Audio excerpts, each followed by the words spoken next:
أطلت البلوجر سارة عوادين بفستان الزفاف عبر حساباتها على شبكات التواصل الاجتماعي، فيما يبدو أنها جلسة تصوير خاصة بالأزياء.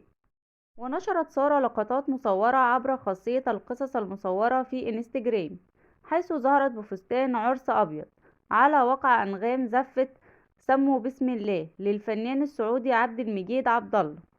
وجاءت إطلالة الشابة الأردنية عقب انتشار اسمها وتصدره الترند على السوشيال ميديا بسبب جدل ارتباطها بالفنان المصري حسام حبيب طريق النجمة شيرين عبد الوهاب، الأمر الذي نفته.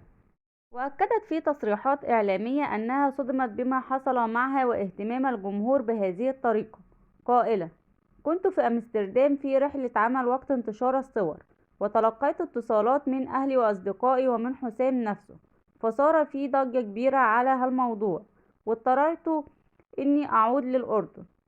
وأضافت: اللي صار معي سبب لي أذى نفسي وسبب أذى كبير لأهلي كمان، ما بيصير هالشيء يصير، ونزلوا صوري بكل مكان وهو ما في شيء رسمي، وصار يوصل لأهلي تعليقات واتصالات مزعجة.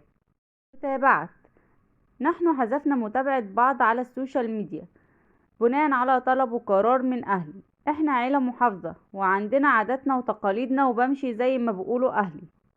ولفتت سارة عوادين إلى أنها تعرفت إلى حسام حبيب في الساحل الشمالي قبل نحو 3 سنوات خلال فترة انفصاله عن النجمة شيرين عبد الوهاب.